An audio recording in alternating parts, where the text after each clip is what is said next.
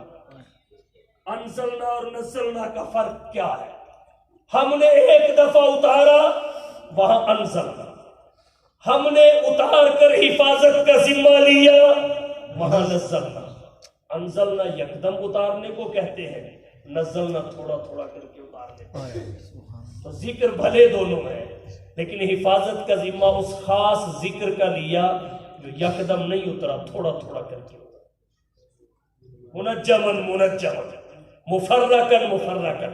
اور اب ہم عیسائیوں سے پوچھتے ہیں، بتاؤ عیسیٰ پہ انجیل یکدم آئی تھی یا تھوڑی تھوڑی کر کے آئی تھی؟ یہودیوں بتاؤ موسیٰ پہ تورات یکدم آئی تھی یا تھوڑی تھوڑی کر کے آئی تھی؟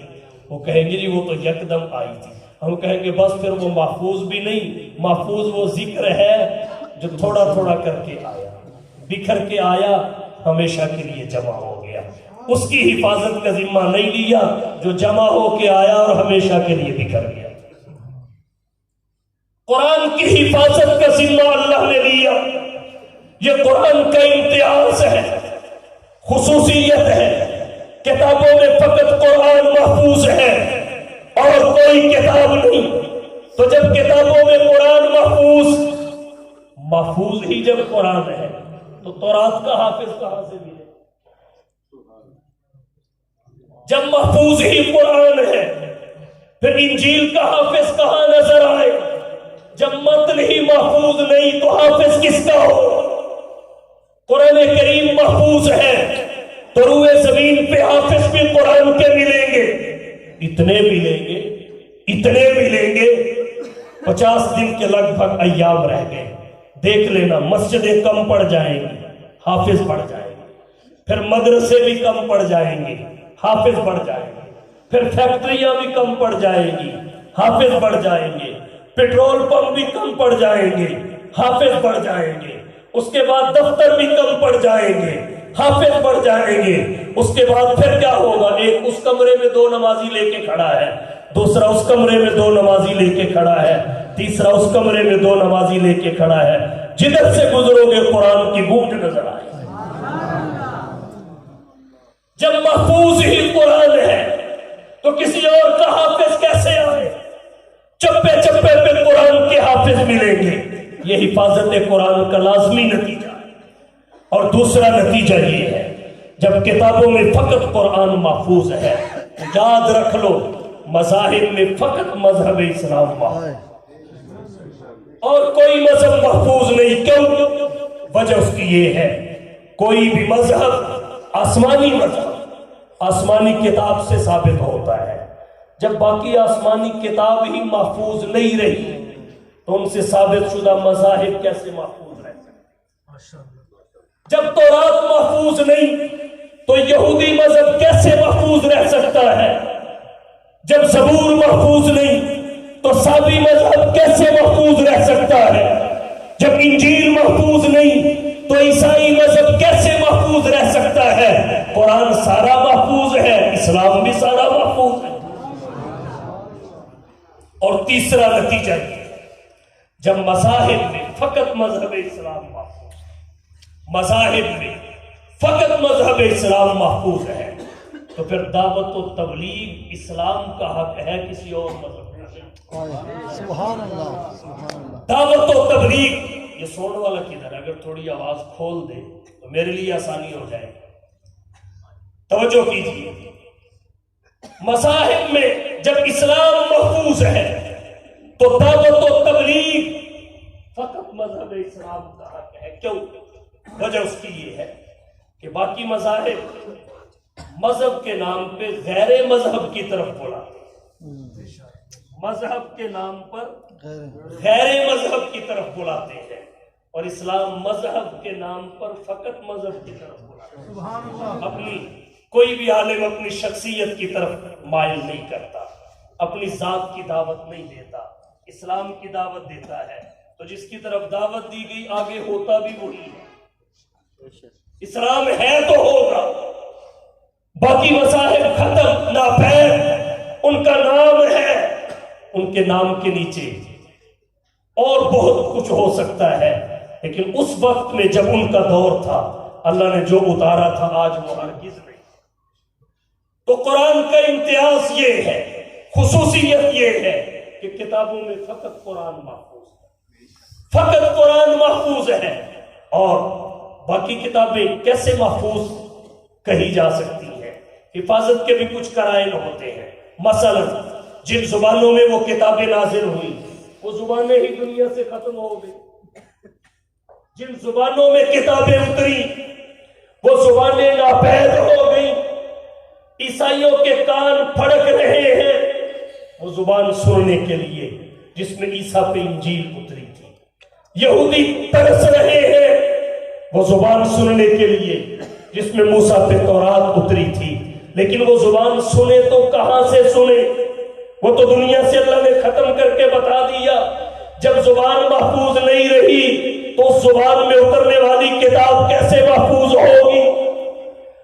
تو جس ملک کا عیسائی ہے اسی ملک کی زبان میں بائبل پڑھتا ہے، پاکستان کا اردو کی پڑھتا ہے، ہندوستان کا ہندی کی پڑھتا ہے، بنگلہ دیش کا بنگالی کی پڑھتا ہے، جاپان کا جاپنی کی پڑھتا ہے، لیکن مسلمان جہاں کا بھی ہو ایک عربی زبان کا قرآن پڑھتا ہے، یہ مشرق کا ہو یا مغرب کا، شمال کا ہو یا جنوب کا، عرب کا ہو یا عجم کا، قرآن فرش پہ بھی عربی میں ہے، عرش پہ بھی عربی میں۔ اللہ نے دنیا میں بھی زبان کو محفوظ رکھا، اور جنت میں ساری زبانیں ختم ہو جائیں گی، ساری زبانیں دنیا میں فنا، جنت میں فقط عربی چلے گی، قرآن کی زبان چلے گی۔ سیکھو انگلش، سیکھو انگلش، روح نکلتے ہی جاہل عربی کیوں نہیں سیکھتے؟ بولی ایمان یہ جائے 2 سال کے لیے اگر برطانیہ جانا ہو تو انگلش سیکھتے ہیں، بھئی ہمیشہ کے لیے جنت میں جانا ہے، عربی نہیں سیکھنی، قرآن نہیں سیکھنا۔ تو عرض میں نے یہ کیا، کتابوں میں فقط قرآن محفوظ ہے، بڑے غضب کی انگلش بولتے ہو مرتے ہی ختم، یہ سافٹ ویئر ہی اڑ جائے گا۔ تو آؤ جو جنت میں چلے گا اس کو بھی محفوظ کر لو، اس کو بھی حاصل کر لو، وہ قرآن کا سافٹ ویئر ہے، وہ چلے گا وہاں۔ تو کتابوں میں فقط قرآن محفوظ ہے اور کوئی کتاب محفوظ نہیں ہے، اس کی حفاظت کا ذمہ اللہ نے لیا۔ بِمَسْتُحْفِظُوا مِنْ کتاب اللہ، باقیوں کے لیے اِنَّا نَحْنُ نَزَّلْنَا الذِّکْرَ وَإِنَّا لَهُ لَحَافِظُونَ، قرآن کے لیے اور ان حفاظ کی حوصلہ افزائی کے لیے ایک نقطہ عرض کرتا ہوں، لحافظون، اِنَّا نَحْنُ نَزَّلْنَا الذِّکْرَ وَإِنَّا لَهُ لَحَافِظُونَ۔ اللہ تو ایک ہے، یہ جمع کا صیغہ تعظیماً آیا ہے، مگر نہ حافظ ہے، فاللہ خیر حافظ، فاللہ خیر حافظ، تعظیماً کہہ دیا لحافظون۔ تو حافظ اللہ کا صفاتی نام ہے، اللہ ذاتی نام ہے، هو علم لذات الواجب الوجود المستجمع لجمیع صفات الکمال، اور حافظ اس کا صفاتی نام ہے۔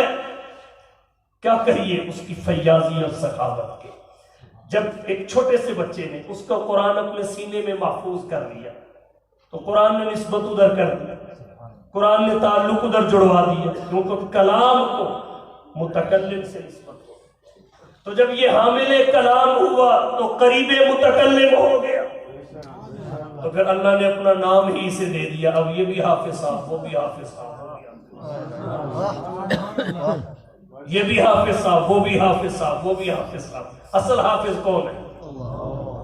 تو پھر کیوں نہ کہو اللہ نے اصل میں قرآن کی حفاظت کا ذمہ لیا ہے، لیکن قرآن کی برکت سے محفوظ یہ حافظ بھی ہو گیا۔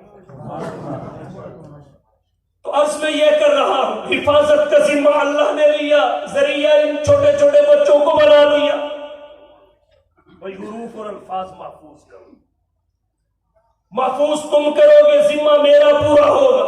کیسے؟ اللہ نے فرمایا وَمَا مِن دَابَّةٍ فِي الْأَرْضِ إِلَّا عَلَى اللَّهِ رِزْقُهَا وَاللَّهُ خَيْرُ الرَّازِقِينَ، رزق میری ذمہ داری ہے، لیکن کبھی کسی کے گھر میں اوپر سے چاول کی بوری آئی، کبھی کسی کے گھر میں اوپر سے چاول کی بوری آئی، آٹے کا توڑا آیا ہو، کوئی محنت سے حاصل کر رہا ہے، کوئی تجارت سے حاصل کر رہا ہے، کوئی لیبر سے حاصل کر رہا ہے، ذرائع مختلف ہیں، ذمہ کس کا پورا ہوتا ہے؟ بلند آواز سے بالکل اسی طرح حفاظ کرام الفاظ کی حفاظت کر رہے ہیں، قرائے کرام لہجوں کی حفاظت کر رہے ہیں، علماء کرام معنی کی حفاظت کر رہے ہیں، مفسرین کرام اس کی تفسیر اور مراد کی حفاظت کر رہے ہیں، مجتہدین کرام اس سے مستنبط مسائل کی حفاظت کر رہے ہیں۔ ہر ایک اپنے اپنے دائرے میں رہ کے قرآن کی حفاظت کا ذریعہ بنا ہوا ہے۔ حفاظت یہ کرتے ہیں، ذمہ اللہ کا پورا ہوتا ہے، کیونکہ ان کو ذریعہ اللہ نے بنایا ہے، ذمہ داری خود اٹھائی ہے، اور جہاں کوئی پٹڑی سے اترنے لگتا ہے اللہ نے سیدھا کرنے کا پورا انتظام کیا، کیونکہ ذمہ اس کا ہے۔ اِنَّا نَحْنُ نَزَّلْنَا الذِّكْرَ وَإِنَّا لَهُ لَحَافِظُونَ، ذمہ اس کا ہے۔ کسی بھی ذریعے سے حفاظت ہو ذمہ اس کا پورا ہوتا ہے، کسی بھی طریقے سے رزق حاصل ہو ذمہ اس کا پورا ہوتا ہے۔ تو کتابوں میں فقط قرآن محفوظ ہے، اس کی حفاظت کا ذمہ اللہ نے لیا۔ اب دیکھنے اور کہنے اللہ نے قرآن کی حفاظت کا ذمہ لیا ہے، لیکن حقیقت میں حافظ قرآن کی حفاظت کا بھی لے لیا ہے۔ اس کو ایک ظاہری مثال سے سمجھیے۔ ایک برتن میں پانی ڈال کر، گلاس میں پانی ڈال کر آپ کسی بچے کو کہیں کہ آپ نے اس پانی اور دودھ کی حفاظت کرنی ہے جو اس برتن کے اندر ہے، تو بتائیے وہ بچہ کیسے حفاظت کرے گا؟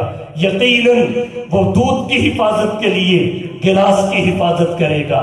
اگر ظرف ٹوٹ گیا تو مظروف بہہ جائے گا، ضائع ہو جائے گا۔ مظروف کی حفاظت ظرف کی حفاظت سے کرتا ہے، تو اللہ نے بھی حفاظت کا ذمہ قرآن کا لیا ہے، لیکن جب یہ قرآن اس ظرف اور سینے میں آ جاتا ہے تو پھر قرآن کی برکت سے سینہ اور سینے والا بھی محفوظ ہو جاتا ہے۔ مسند دارمی میں روایت آتی ہے، حضرت عقبہ بن عامر راوی ہے، کہتے ہیں سمیعت رسول اللہ صلی اللہ علیہ وسلم یقول، میں نے حضور کو فرماتے ہوئے خود سنا ہے، یہ تاکید کے لیے، مگر نہ صحابی جب کہتا ہے کوئی بات تو اس کی رائے بھی ہو تو اس میں یہ احتمال ہے کہ یہ مسموع عن النبی ہے، یہ اس نے نبی سے سنا ہوگا، اس لیے صحابی کا قول عند الاحناف قیاس پہ راجع ہوتا ہے، کیونکہ اس میں مسموع نبی سے ہونے کا احتمال ہوتا ہے، اور اگر اس کی اپنی رائے بھی ہو تو بعد والوں کی رائے سے تو کمی ہوگی۔ صحابی کی رائے غیر صحابی کی رائے سے، صحابی کا قیاس غیر صحابی کے قیاس سے تو پھر بھی راجع ہو۔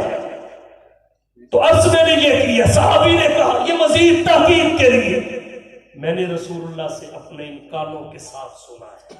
حضور نے فرمایا لو جعل القرآن فی احابی ثم القی فی النار ما احترقا، اگر قرآن کو کسی چمڑے میں رکھا جائے پھر اس کو آگ میں ڈالا جائے تو قرآن رہا، آگ اس چمڑے کو بھی نہیں جلائے۔ حدیث کے شارحین نے اس حدیث کے دو مطلب لکھے ہیں، ایک یہ کہ چمڑے سے مراد جانور کی کھال ہو، آگ سے مراد دنیا کی آگ ہو۔ اگر کوئی بدبخت قرآن کا نسخہ کسی جانور کی کھال میں بند کر کے دنیا کی آگ میں ڈالے تو آگ اس کھال کو بھی نہیں جلائے گی، قرآن تو قرآن رہا۔ لیکن ساتھ ہی لکھا یہ حضور کا وقتی معجزہ تھا جو دور نبوت کے ساتھ خاص تھا، لیکن اللہ آج بھی دکھا دے تو اس کی قدرت سے بعید نہیں، آج بھی دکھا سکتا ہے۔ متعدد بار ہم نے یہ بات پڑھی اور سنی، سوشل میڈیا کا دور ہے، اخبارات میں آئی، سوشل میڈیا پہ آئی کہ پورا گھر جل کے راکھ ہو گیا، مگر الماری میں اللہ کا قرآن جوں کا توں رہا۔ گاڑی کو آگ لگ گئی، اس کے الائے رنگ تک جل گئے، لوہا تک پگھل گیا، مگر ڈیش بورڈ میں سورہ یاسین ویسی کی ویسی رہی جیسی رکھی گئی تھی۔ اللہ آپ بھی دکھانے پہ آئے، دکھا دے، کوئی بعید نہیں ہے۔ اور دوسرا مطلب اس حدیث کا یہ ہے کہ چمڑے سے مراد سینہ ہے، چمڑے سے مراد حافظ کا سینہ ہے، اور آگ سے مراد دنیا کی آگ نہیں، جہنم کی آگ ہے۔ اگر کسی حافظ کو اس کی کسی بدعملی کی وجہ سے وقتی طور پہ جہنم میں ڈال بھی دیا گیا تو قرآن اس سینے کی حفاظت کرے گا۔ سینے کی حفاظت قرآن کے ذمے۔ یہ چمڑا ہے جس میں قرآن ہے، وہ آگ ہوگی جہنم کی نہیں جلائے گی۔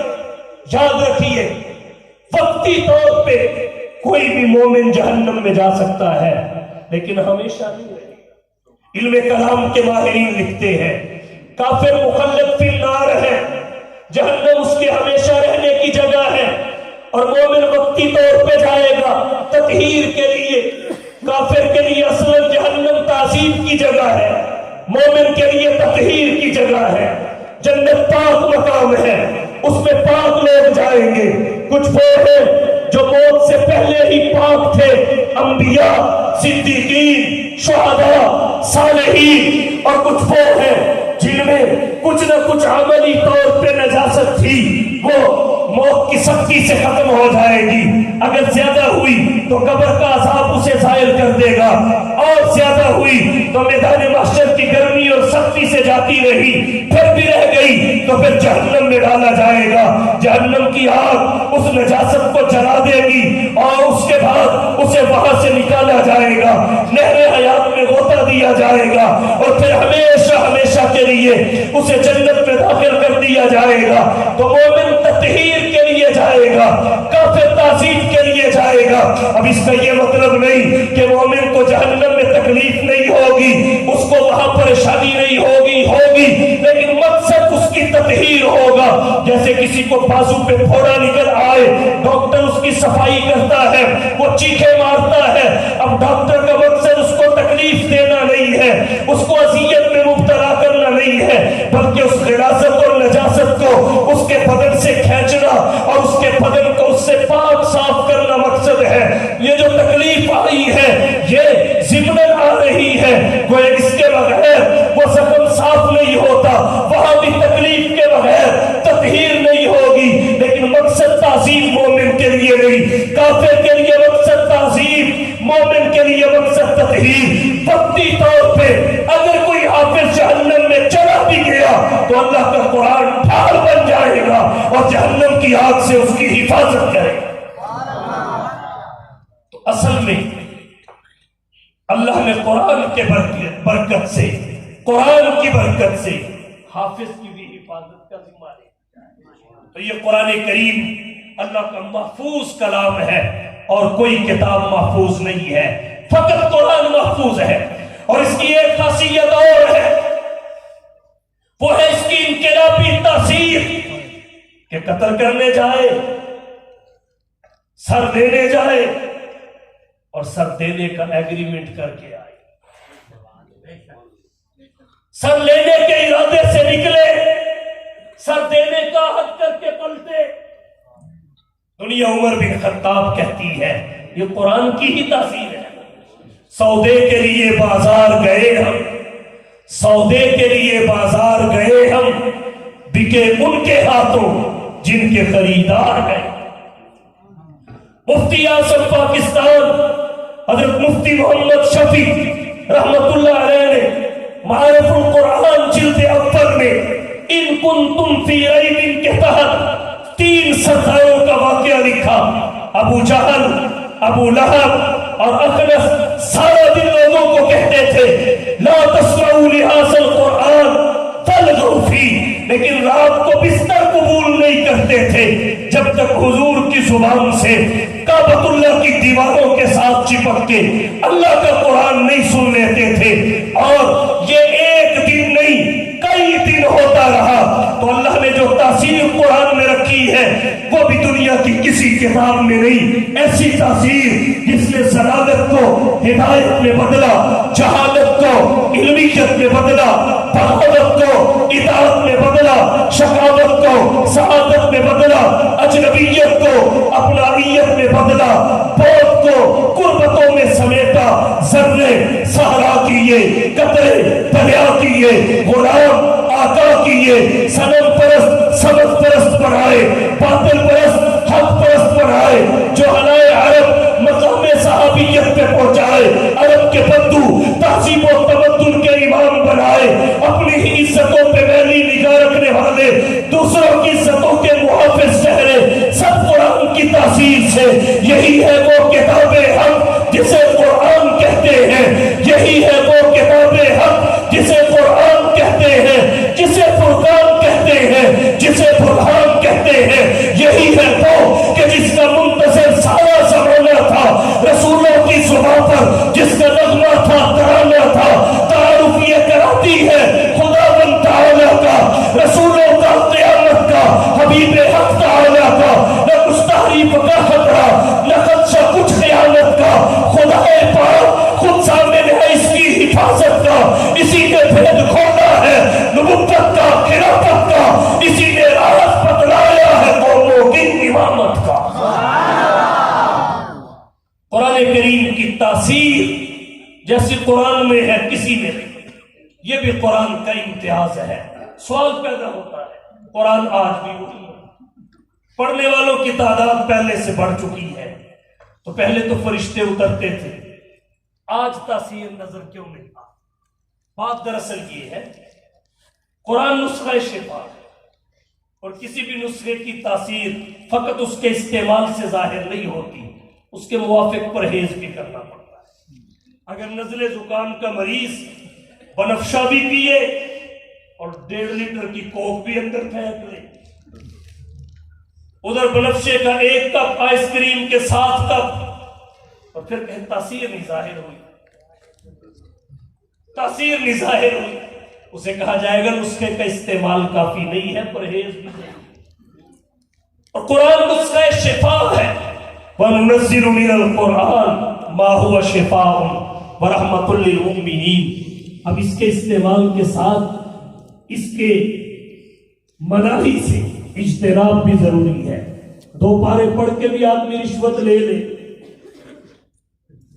2 پارے پڑھ کے بھی رشوت لے لے، 7 پارے سن کے بھی سود کھا لے، اور پھر کہے قرآن کی تاثیر ظاہر نہیں ہوتی۔ قرآن بھی وہی ہے، تاثیر بھی وہی ہے، لیکن ہم ویسے مسلمان نہیں رہے جیسے مسلمانوں کے اعمال سبب بنا کرتے تھے اظہار تاثیر کا۔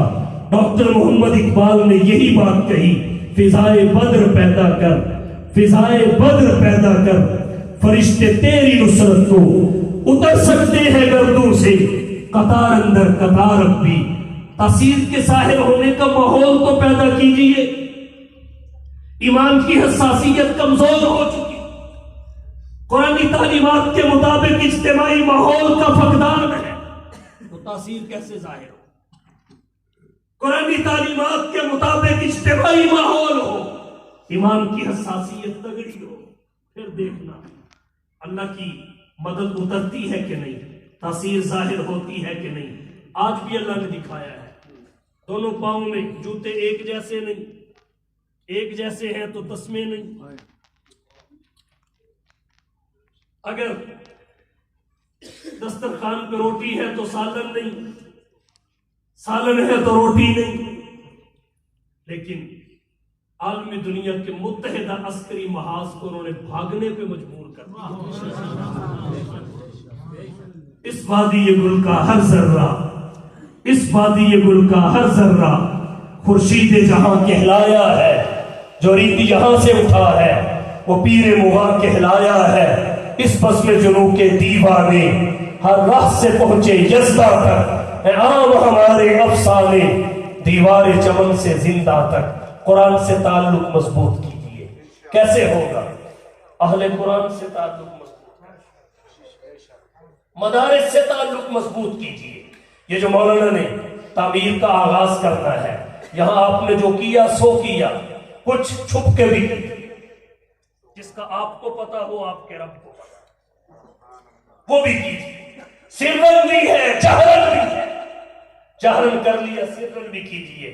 قاری صاحب کو کوئی پریشانی نہ ہو، ان کی تعمیر آنن فانن ہو جائے، یوں پتہ چلے اگلے سال جب آپ آئیں اس بلڈنگ میں ایسا جلسہ ہو ٹائل پتھر سے جگمگ پوری بلڈنگ کر رہی ہو اور ہم سارے اس کے نیچے بیٹھ کے بات کر رہے ہوں، سن رہے ہیں، سارے عزم کرتے ہیں کہ نہیں کرتے؟ تنہا نہیں چھوڑنا، قرآن سے نسبت مضبوط کیجیے، باوفا کتاب ہے، اس سے نسبت کپڑے کی ہو کپڑوں میں اونچا، کاغذ کی ہو کاغذوں میں اونچا، لکڑی کی ہو لکڑیوں میں اونچی، حالانکہ کپڑا بھی مخلوق ہے، کاغذ بھی مخلوق ہے، لکڑی بھی مخلوق ہے، انسان تو اشرف المخلوقات ہے، انسان تو اشرف المخلوقات ہے۔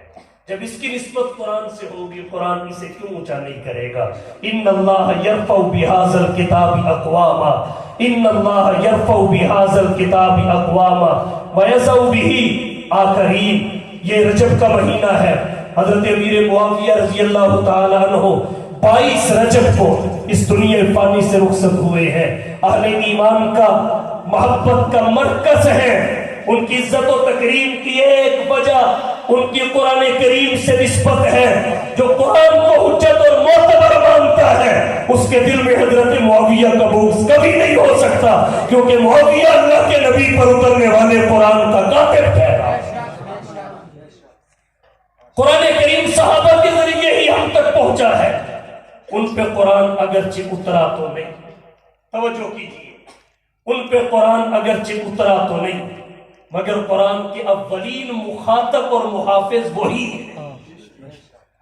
وہ اسلام کے اوامر و نواہی کے موجب تو نہیں ہے، مگر اسلام کے اولین ناقل اور شارع ہے۔